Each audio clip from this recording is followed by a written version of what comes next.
Welcome to Inspire Campfire, a podcast where ordinary people tell their stories of extraordinary adventure. These are campfire stories meant to inspire the rest of us to light the fire within, get outside, follow our dreams, and return to tell our own stories. Ready? Let's strike the match.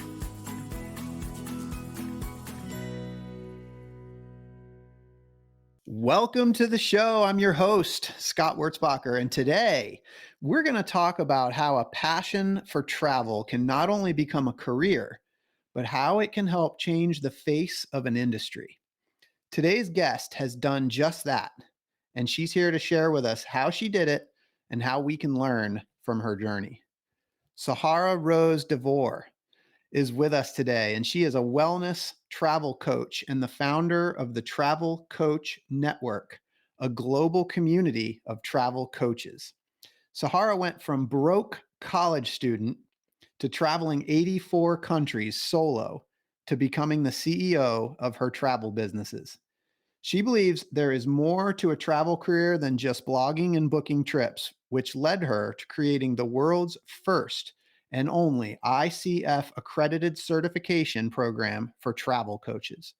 Sahara is a published author, global speaker, TEDx speaker, and has been in over 140 plus media outlets for her travel and business expertise, including Forbes, Travel Weekly, Condé Nast Traveler, and USA Today.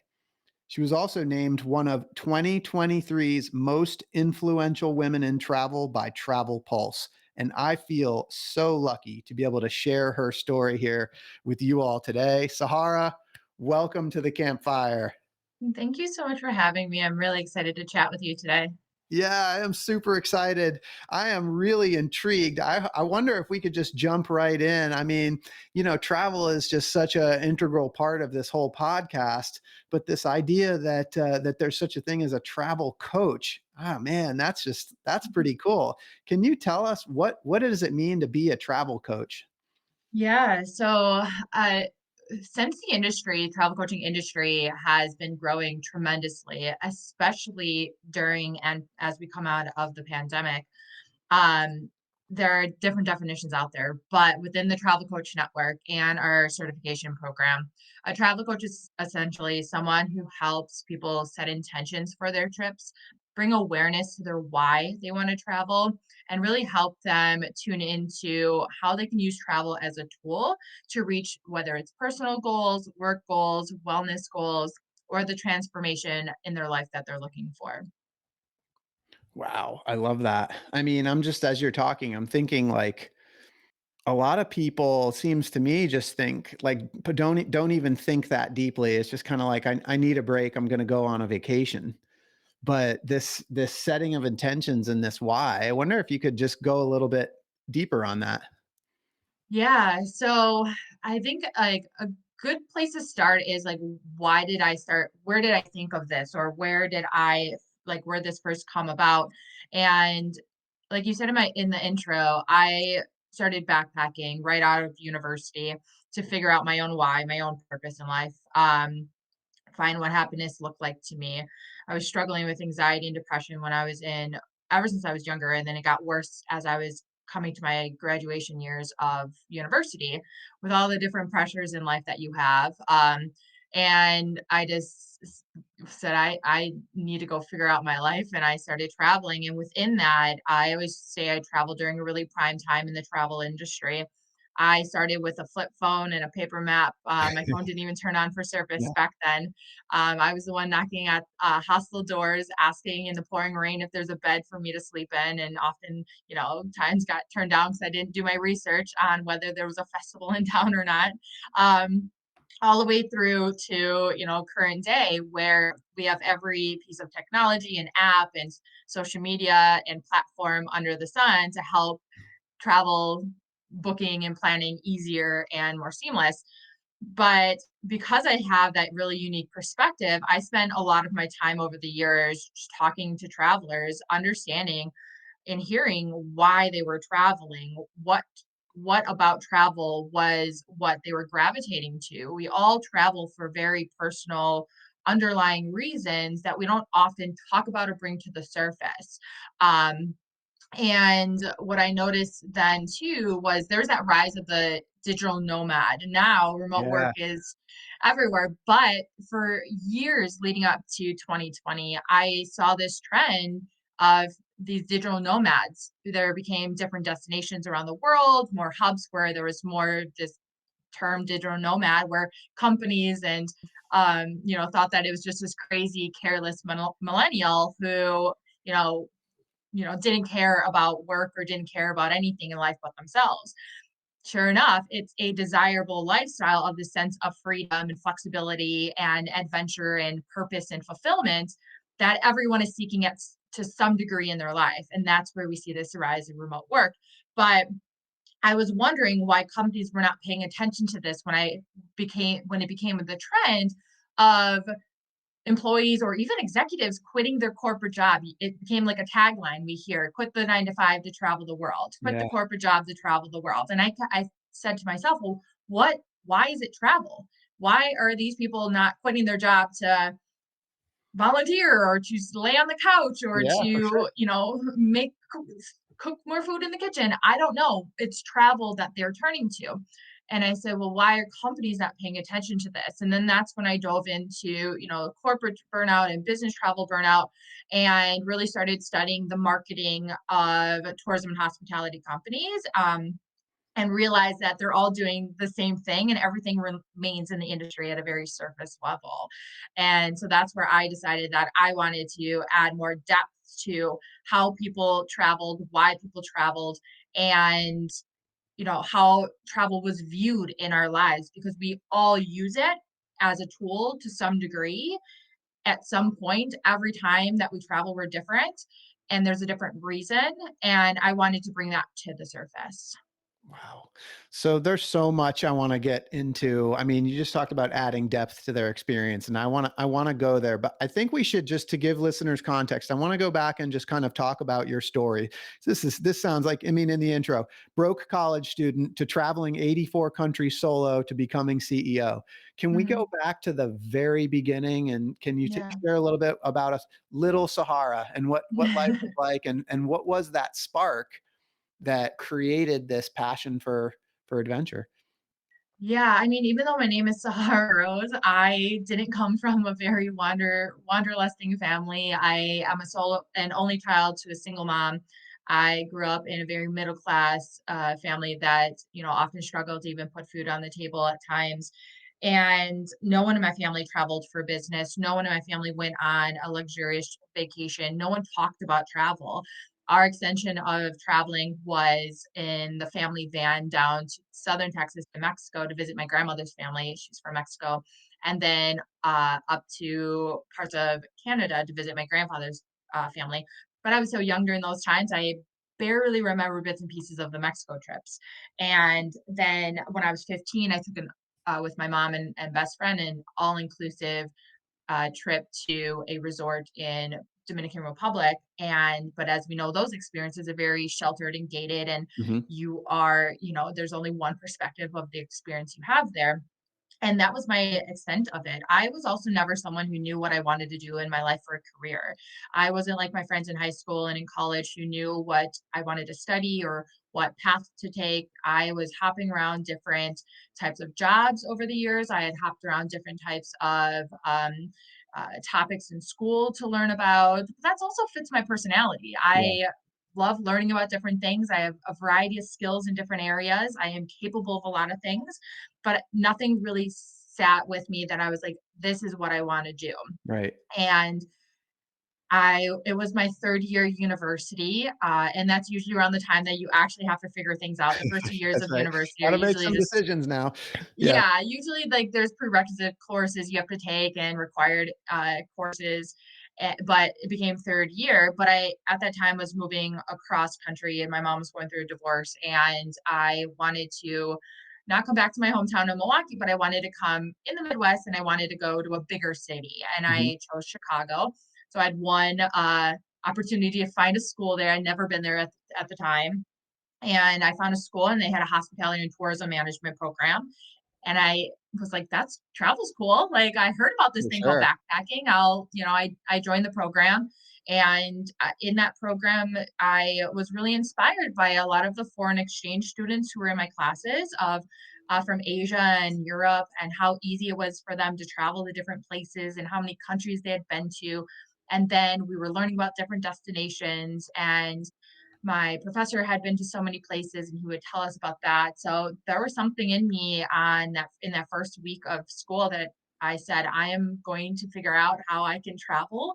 But like many people, and this was back in I graduated in 2010, so that was about 2008 that I started that program. But I was a struggling college student like many people are. I didn't have anyone to turn to help me financially. I lived in Chicago, which is more expensive now than it was then, but my Yeah. rent was $1,000 for a studio.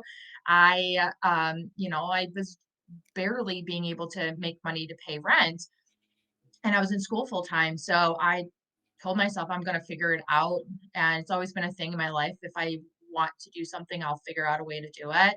And I was able to change my money mindset for those 2 years remaining of school. And I didn't know how much I was going to be able to save, but I saved quite a bit of money once I graduated, and I was very underwhelmed by the lack of career options that were in the tourism and hospitality industry.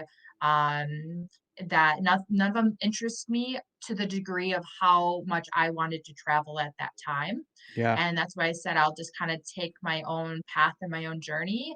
And I bought that one-way ticket to Ireland. Oh, okay. We're gonna start in Ireland.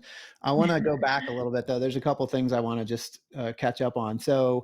Um, there was something inside of you that knew hospitality and tourism was a degree that you wanted to focus on, and I think Mhm. it's kind of fun. Like you said, you didn't travel a lot, but taking a van to Mexico and then Canada. I mean, you're crossing country in a van. Like that's a pretty cool experience. And I don't know, that must have somehow got to you from even from an unconscious level if you didn't remember it consciously. But do you remember kind of like the decision making process and what the spark was inside you that kind of led you towards that hospitality and tourism program? It's a great question. I think there's a couple different answers for that. One, I think, well, travel's innate in us, and we all have a natural curiosity to travel, and all love to travel in some way. So, because it was a brand new industry to me and topic, that I said, well, I don't know what I'm going to learn and where this is going to lead me, but sure, I haven't, I tried all these other degrees and topics that didn't interest me. And then I also, when I was in high school before I got to college, I remember hearing this thing called backpacking and backpacking Europe, and I had friends traveling. So it was kind of, I've heard about it. But then also I'm very artistic, and love nature. And whenever I would see landscapes or destinations, and especially ones with a lot of animals and forestry and the beaches. It is it's just places that I want to be. So there was something in there in me that I said, I don't know where it's taking me, but we'll see what I can learn in this industry. Yeah. So, I mean, it does sound like it was kind of a pull.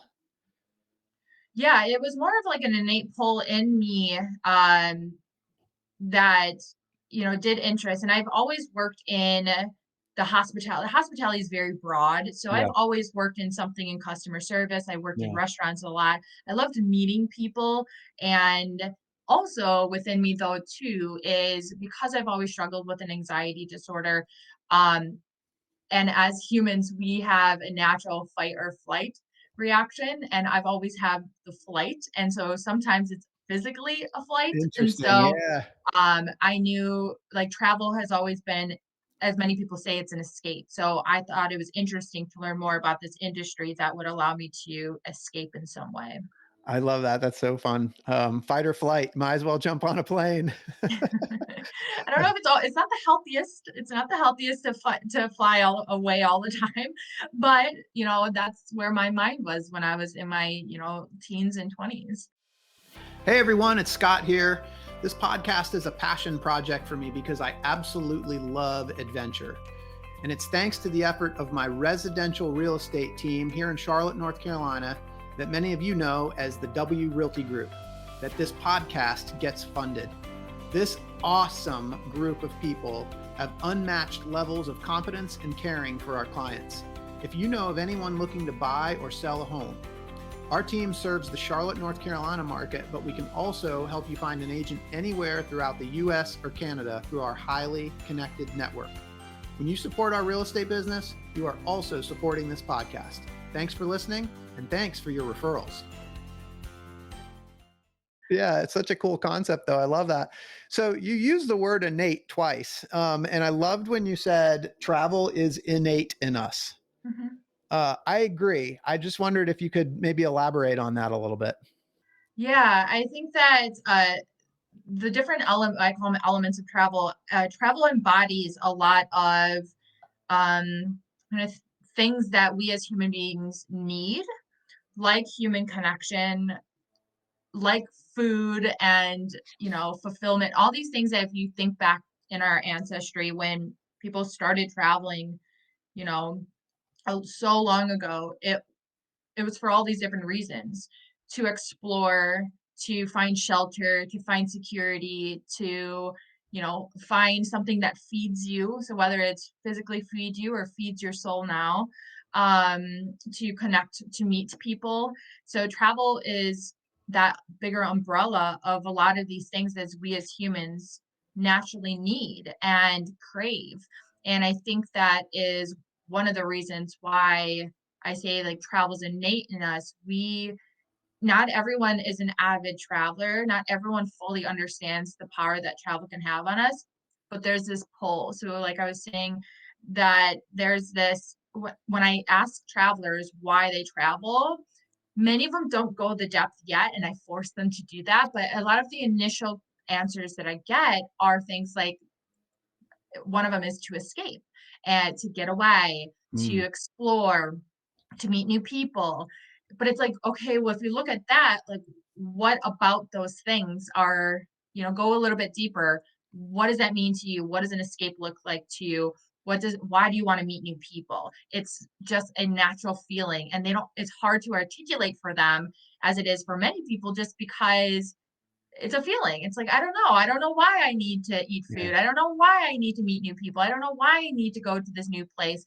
It's just this innate feeling in us as human beings. It's what we've done for so long. It's what has been able to help us survive in so many different ways. And that has evolved over time, obviously. But now travel feeds us and heals us and helps us and saves us in so many different ways now than it versus what it did before. Yeah. And so when you ask those questions, do you notice a common thread amongst the answers that you get? Yeah. Yeah, they're always like I said, the common ones are to explore, to meet new people, to have new experiences, to try new foods, to see new sights, to escape, to have adventures. Those are the main ones. And then when I push them to go deeper, then they'll start explaining, well, it's, to heal from this or to feel accepted from this. So Mm. it's really interesting. Healing and acceptance. Yeah, I mean, I've Mhm. noticed a lot of people that have come on this podcast, adventures that they've taken have often been related to some sort of transition in their life. Oh yeah, absolutely. And that's where we hear this word transformative travel a lot now. It came about quite a bit during the pandemic and as we come out of it. And there's a reason for that. So we also hear things like mindful travel and intentional travel and experiences like immersing in cultures or immersing in nature. All of these have a common theme and all of them lead to just how impactful travel can be on us in so many different ways. Yeah, so you said transformational travel, and that's definitely something that you're hearing more and more. Oh, I yeah. wonder, like, could you summarize for listeners, like, what your definition of transformational travel would be? Yeah, because it's like any term out there that when you overuse a term Yeah. and everyone uses it, it kind of loses its initial meaning. But when we take a look at what transformation and travel have in common, it's just the impact that the ability that travel has to bring us a different feeling, a change in our life, um, to bring us into that next step in life. All of these fall under the category of a transformation or transformative travel. It's opening our eyes to whether it's a new perspective or it's a new phase in our life. And these are all also different answers that I've heard Mm. over the years too, and they fall under that category. Yeah, so we're seeking change in that experience. We're seeking a different we want to feel something different in life. We want to have a change in our life. So when someone says I've been transformed through travel or I want to help people transform through travel, it's like, okay, well, what does that look like and what does that mean? Obviously, it looks and means something different to everyone, but that commonality at the end is that they have a different feeling about something. They have a different perspective on something, or they have a different their life looks different or their lifestyle looks different. Something in their life has had a change. Yeah. Yes. So connecting with this, and then it's making me think of something that we talk about a lot on this podcast. And I often ask guests about the voice inside that called them to adventure. And I kind of think maybe we're talking about the same thing. Yeah, I think so. I think that it goes back to that travel being innate in us Mhm. and having that we have that voice, we have that motivation inside of us to travel. We don't often bring it to the surface. And that's where the travel coaching and travel coaches come into play is because we can have when we set intentions for something, we can have a better outcome or a hopefully get to the outcome or what we say in the travel industry, an experience that we're looking to have. And that is the same thing as transformative travel. That's what brings that transformation. You're setting that intention because I want to feel this way when I return, or I want to feel this way while I'm traveling, or I want my life to look like this when I get back from my trip, or I want my life to look like this because of my trip. So, setting those specific intentions for a trip can help you hopefully get that transformation or get that outcome or get that feeling that we are looking for from the very beginning. Yeah, and the this idea of setting intentions, like, can you just like briefly? I know this is kind of this is what travel coaching is all about, right? Helping people to bring that out. But what is what are some of the intentions that come out of that? Well, everyone has a different reason for traveling. So, it Yeah. goes back to identifying those motivating factors for why someone wants to go on a trip. So when someone's planning a trip, thinking about planning a trip, gazing over the Instagrammers who are traveling, Googling flights late at night, all of there's an underlying reason for that. Why someone books that ticket to get on that plane and go somewhere, get on that train or in that bus or whatever mode of transportation that they want. And it's identifying, where's that stemming from? Because when you can bring that to the surface and set an intention for, I understand I feel this way. I understand my life looks like this, or I'm feeling this way. I'm not feeling fulfilled. I'm dealing with, whether it's stress or a loss of a loved one, or I am overworked in my workplace and I don't feel like I find my purpose right now, or, I really wish I could spend more time building my relationship with my partner or my children or my friends or whoever it might be. So bringing that why to the surface, setting those intentions of, okay, this trip can help me achieve this. It can make my life hopefully look like this. It could build our relationship better. Or, I want to work on myself. I need self reflection, self healing. I need time alone. I need to get creative and I'm looking for inspiration for whether it's a work project. It's maybe I need time to help me just reset my own self and find clarity of what happiness looks like for me. So all these reasons of why we want to travel, we don't often recognize. And so if you can set intentions with that, then you can go and say, well, now I understand better where I should go, who I should go with, how long maybe I need to travel for, what kind of things I need to do while I travel.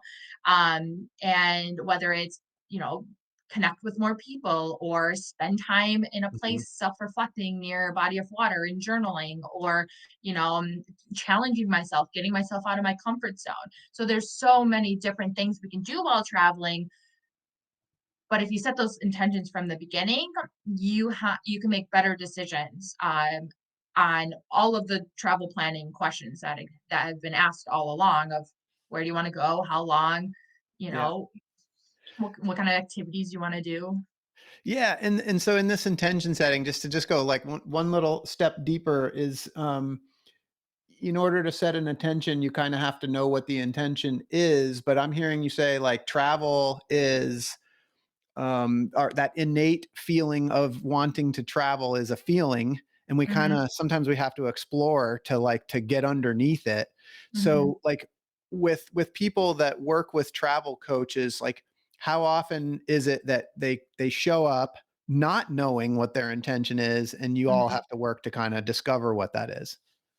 Yeah, well, most of the time people don't recognize what their intentions are. They just know that there's something within them that wants to travel or that they're aspiring to travel, and or that they need to go on a trip, but they don't understand exactly Yeah. why, and then can't answer the questions. What experiences are they actually looking for? How do they want to feel when they return? It's all within there, and that's where the coaching aspect comes into play. Is being able to pull those answers out from within by asking the right type of questions. Um, and because in the travel coach network and travel coaching in general, there's so many different travel coaches who focus on so many different areas of expertise. So it's really, when it comes to what they do with clients and how they exactly help them, it really varies based on them. There are travel coaches who help people use travel to cope with or deal or heal from trauma. Or, like I said, loss is a big one. There's many people who turn to travel because they've lost a loved one or their partner or their parent or their children. And or they're, there's widows, there divorce, breakups. People travel to Yep. after a breakup or a Yep. divorce to find themselves again, to build their confidence, to build their self-esteem, to gain independence.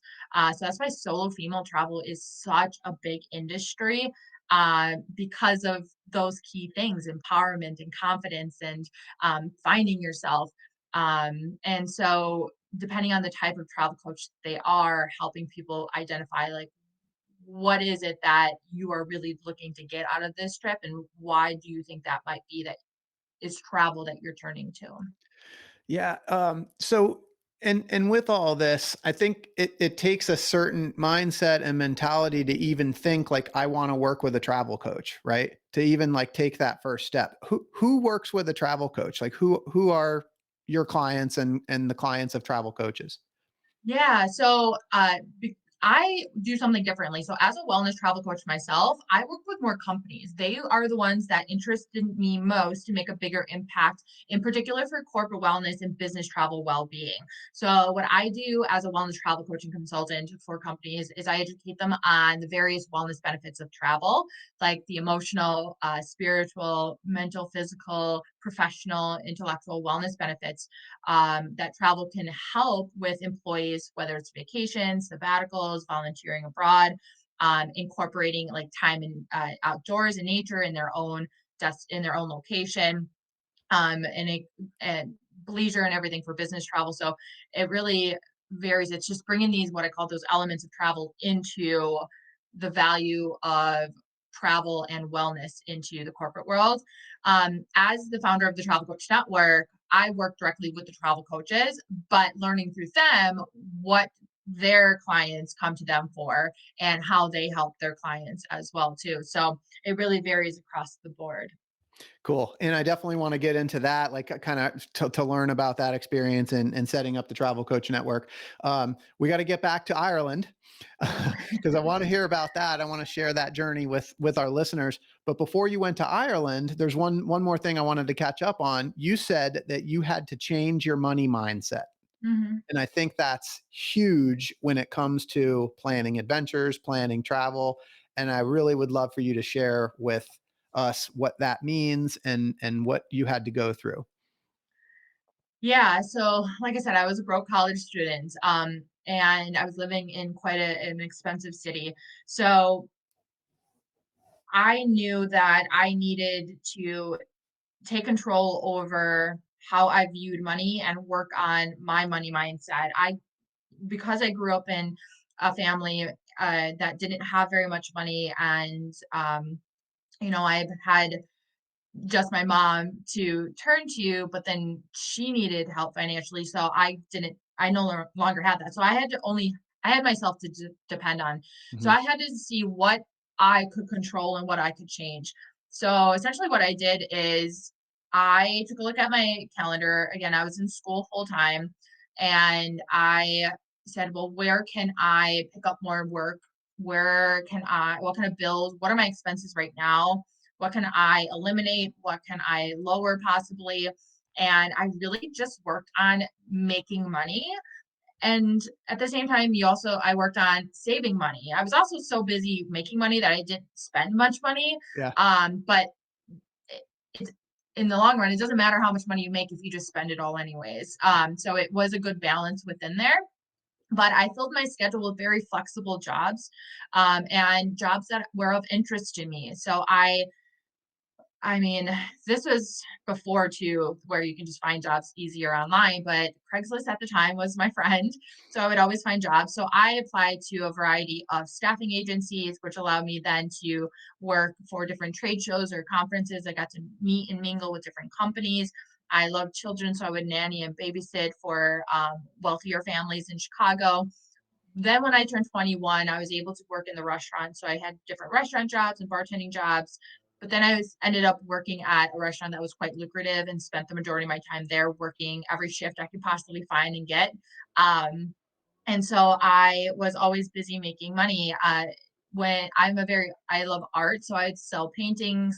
I lived in my apartment building at the time, had a recycling room. So I would find people who left furniture and I would drag it up to my apartment. I'd clean it off and I'd paint Yeah. it and I would sell it on Craigslist for, I don't know, however much money. And so I just would find any way that I could make money and I would save it. And before I knew it, when I graduated, I was 2 years later, I had more money than I thought I did. But then traveling, I also traveled on a very tight budget too. So that's how I was able to travel all these years on my own funds without ever going broke, without ever running out of money, and also bootstrapping both my businesses over the years too, without any funding or any help from anything or anyone. So I never won the lottery. I Yeah. never, had a massive income for any job before.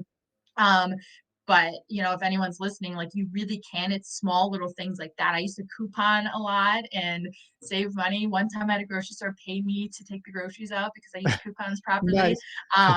So you'd be really surprised, how far what you can do if you just change your money mindset a little bit. Yeah, it's super inspiring. And so, I have to believe there was an underlying motive behind all of that effort to work, to make Mhm. money, to save money. Was travel the underlying motive? Yeah, my goal was to travel. A couple things. One, I wanted to never be never struggle with money like I saw my mom doing when I was younger. Got it. And I also never wanted to have to turn to anyone to help me financially in my life for any reason. And and then, of course, my goal after graduating was to travel. I didn't know at the time, I thought traveling was expensive, just like everyone else thought. So I just knew I was saving money. I didn't know how much it would cost me to travel until I got into it actually, and then realized, all these tips and tricks to be able to travel on my budget. Yeah. So you changed your money mindset. You got it going. You saved up a bunch of money. You bought that ticket. You went to Ireland. Can you fast forward us through this trip? Just kind of give us some highlights, and because you traveled for quite a while, Yeah. and I'd love to hear about that. Yeah, I first went to Western Europe. I had a Eurail pass, which I don't think they have now. It was a month and a half. It was for like, yeah, I had a month and a half there. And then I thought I was going to come home after that trip, and I thought I was going to find a job and work for a company and, make my mom proud for, getting that college degree. And something in me just, I was like, I don't want to do that. I'm not going to be happy doing that. So I remember I came home for the holidays and I was like, I need to go somewhere warmer. I'm from Wisconsin. So I booked a trip then to Central America for 2.5 months. So I kept kind of extending it to see, like, to test myself and see how long can I travel for and where can I go? And so I never really stopped from then. I would come home for the holidays. I would visit my mom. I moved back to Chicago 3 times to make money in the restaurant industry. I would always kind of keep an eye on my bank account and say, if it gets to this level, then I will come figure it out. But in the meantime, I would enjoy my travels. I would appreciate and give myself grace for all my hard work. Um, and that's why I never worked while I traveled, because I wanted to enjoy my time traveling. And you know, I my two longest trips where I did a 2 6-month trips, I think it was. One, I've been on 4 or 5 month trips. So all over the globe. I didn't have a plan in any of it. I really didn't. I printed out a map on the computer and I used that to decide what destination I wanted to go to next. It's amazing. What were some of your favorite places that you visited? That's always a hard one when you've gone to so many, and everywhere in this world is so great and has something different to offer. But I always was gravitating back towards Southeast Asia for sure. In particular, Thailand. It had everything I was really looking for, everything from nature and the beaches and, the street food and the markets, and the people are so friendly. The weather was warm for me. So I actually flew my mom out twice to Thailand, so she got to travel around Thailand with me.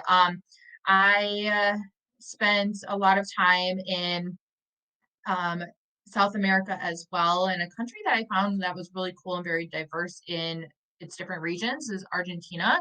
There, all the cities, it's a really big country, so there's so much to see and do there. So I really enjoyed my time in Argentina, in particular the Patagonian region. I didn't go too far south in the Patagonian region. That's a whole nother trip on its own. But I did go to Bariloche, which is at the top of Patagonia, and it's just stunning out there. Um, and then one of my later trips was to Israel, and I loved Tel Aviv and ventured a bit outside of Tel Aviv. And I know Tel Aviv is like a different world within Israel, but everything about the country and the people and everything I really, really love. So that's a place that I want to go back to and spend a bit more time. Yeah, some incredible places like Patagonia is definitely on my list for sure. I've talked about that before. But so, you started out, you went to Ireland, you thought you were going to be gone for 4 to 6 weeks. This turned Mhm. into more or less on and off travel for 10 years. Yeah. Yeah, I did not know. I had no idea when I first graduated university, when I first bought that Ireland ticket. I had no idea. My only goal was I'm graduating, I'm gonna go on a trip. And I didn't know that, but that just shows the power of travel. So there's the term or the phrase, get bit by the travel bug. It's so Yeah. true. There's something that in travel that you always gravitate back to.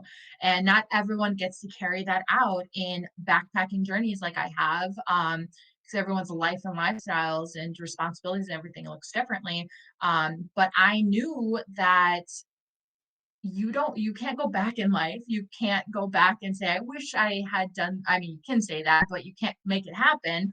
And I had met a lot of older people traveling who were retired, who finally started traveling, or had conversations with them. And I remember hearing another really cool country is Myanmar, Burma.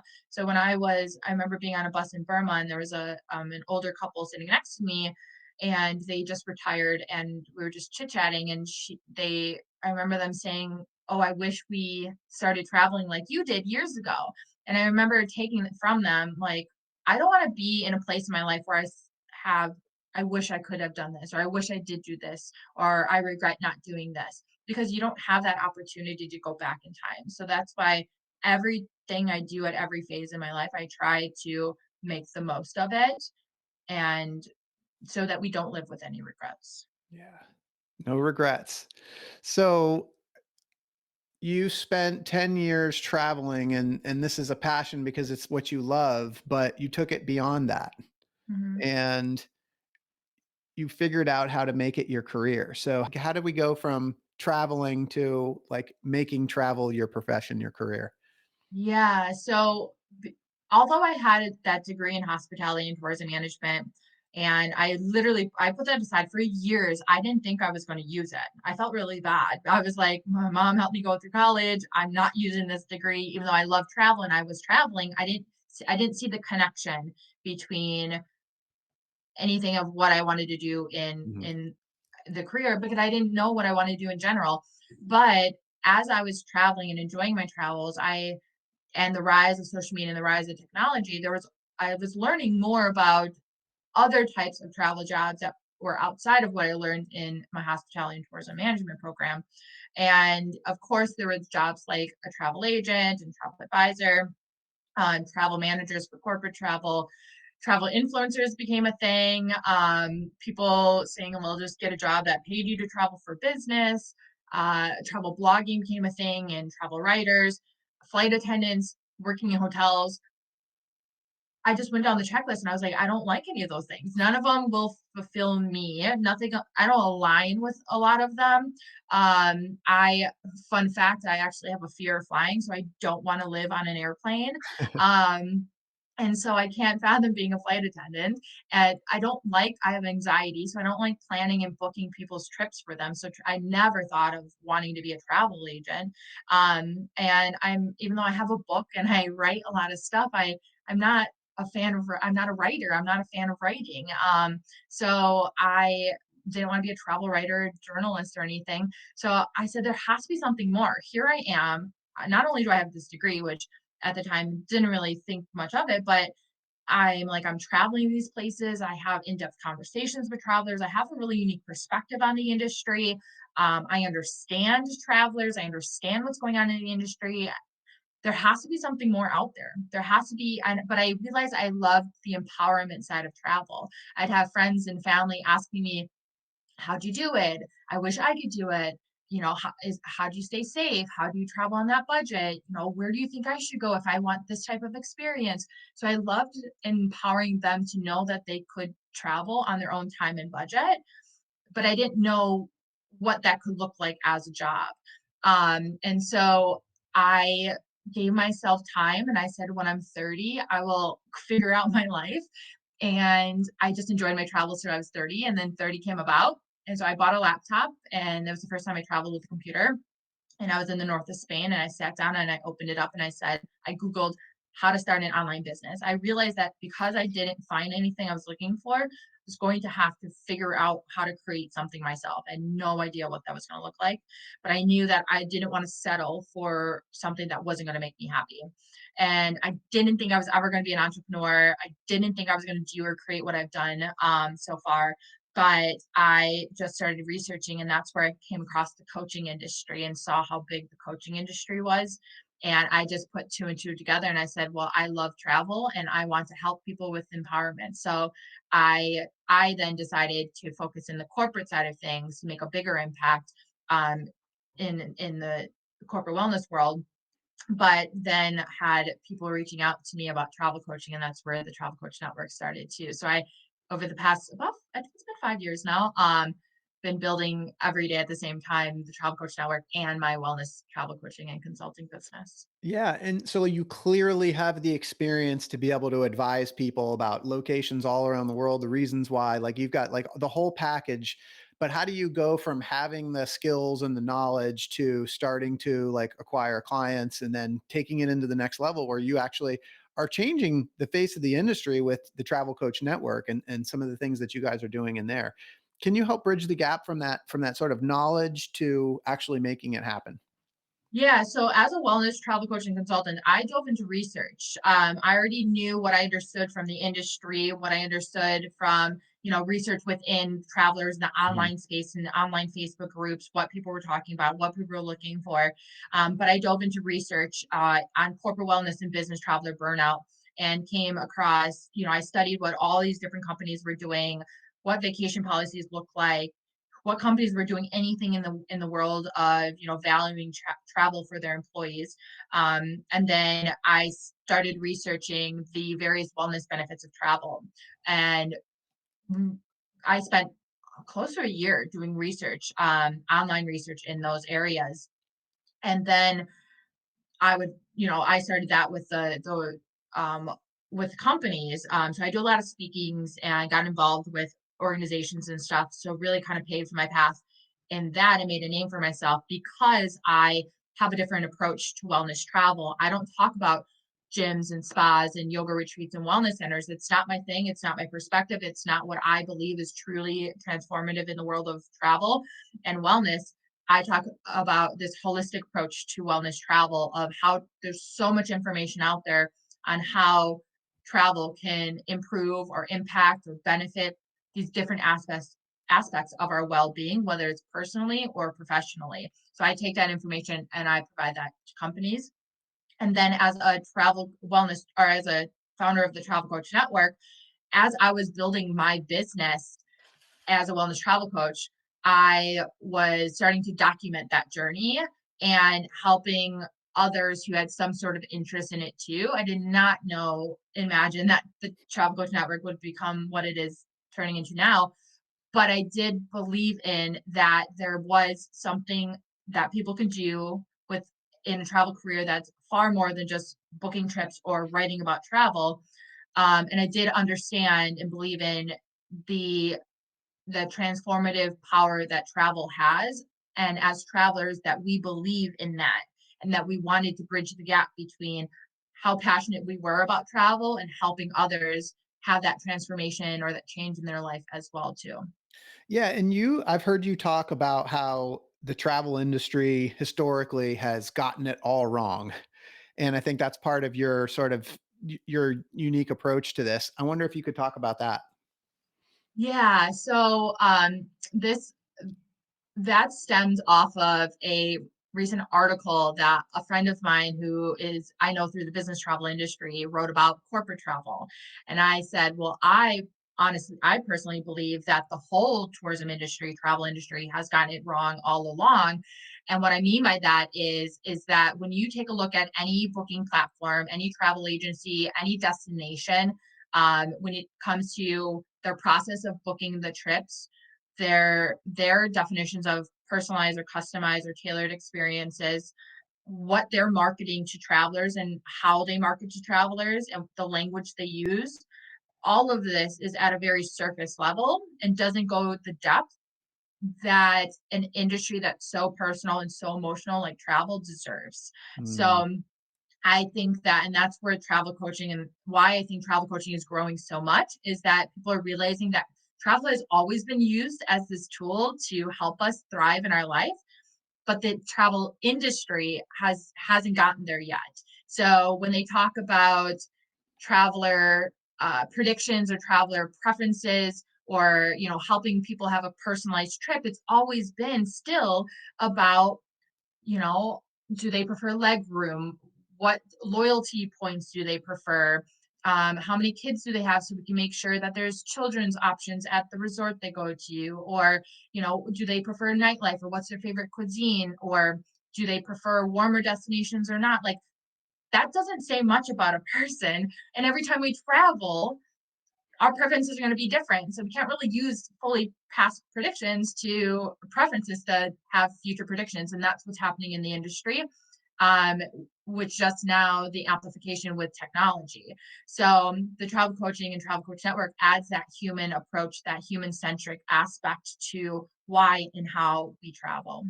yeah, I'm kind of feeling like they're sort of presenting all of the sort of external stuff, like what you can do when you get there, but it's not really focusing on like really the inner journey and how you're going to feel.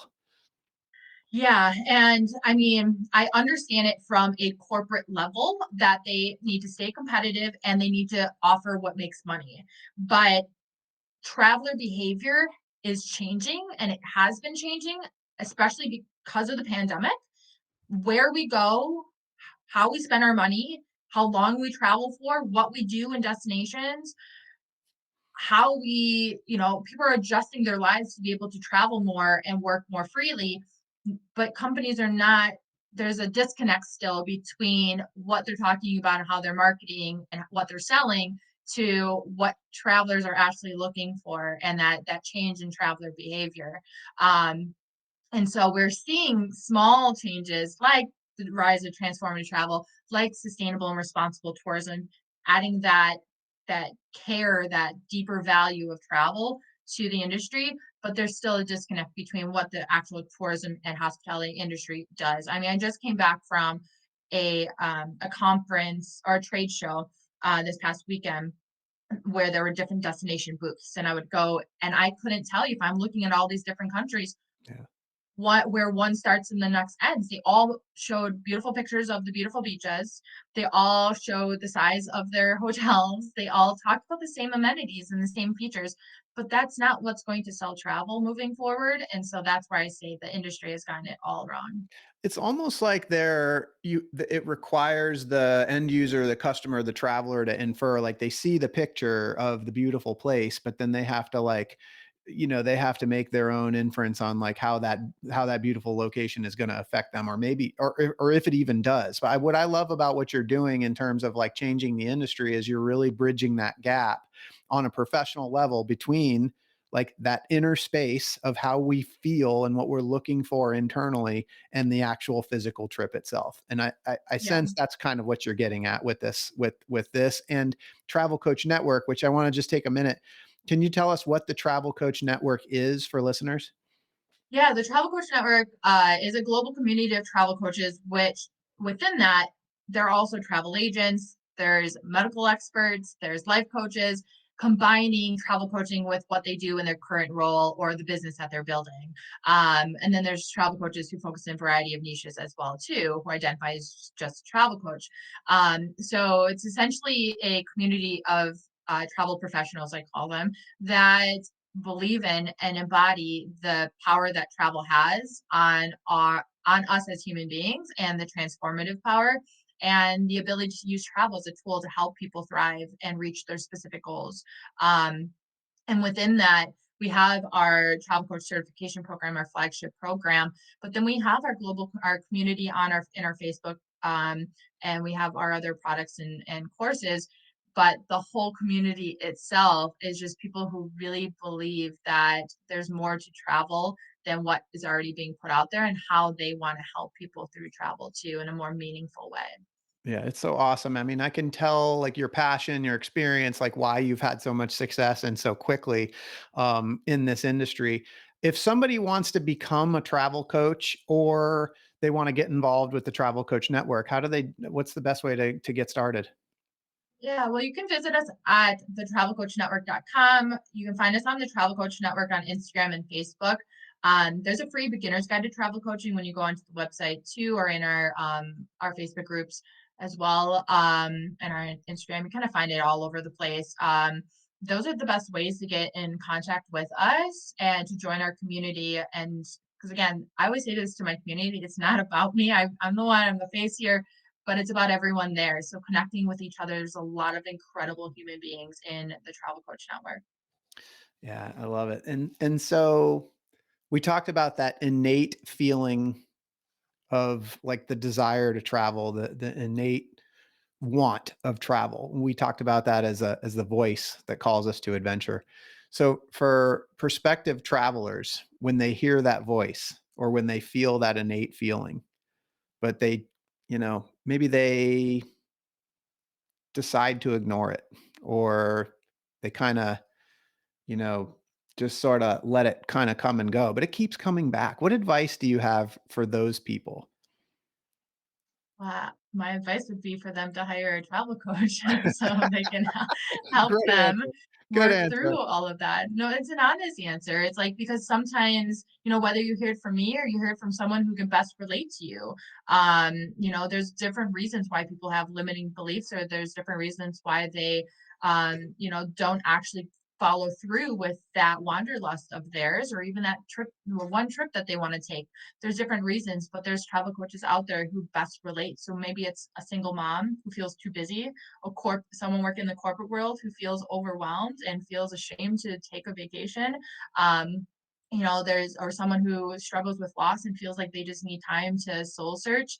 There's travel coaches that I can't relate to, and that's essentially why I did build the TCN, is that I can't relate to all of these people, and everyone has different backgrounds and experiences and struggles, but there's so many people out there who can bridge that gap for them. Yeah. Sahara, you have lived an incredible life. I mean, from like you said, broke to traveling 84 countries, becoming the CEO of your business. I can't even imagine what's coming next for you. But what I do know is that at some point, Hollywood is going to pick up on your story, and they're going to want to make a movie about your life. And I want to know, when they do, who's going to be the Hollywood actress that's going to play you in your movie?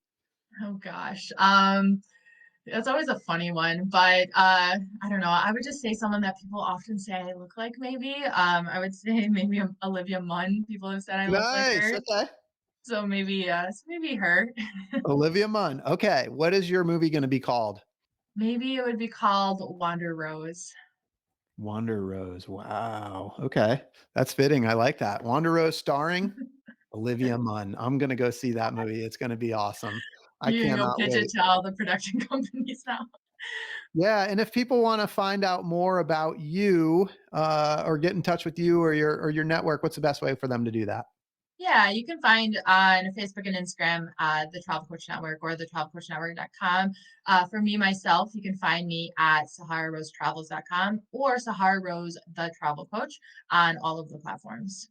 Awesome. This has been so much fun. I really appreciate what you're doing for the industry. I really enjoy that you're really pushing the transformational travel out there even more and helping to bring that physical journey together with the inner journey. I think that's great. And for those listening, I hope you've been inspired today as much as I have. Hope that Sahara's story has encouraged you to listen to that voice inside that calls you to adventure, because it's innate. Because we want to hear your story next. If you have a story to tell or just need a nudge to create one, please send me an email. We'd also appreciate it if you'd help us spread the word by leaving a review and sharing or tagging Inspire Campfire in your social media. And until next time, I want to encourage you to get outside. Thank you for listening. Sahara, thank you so much for being here. Thank you for having me.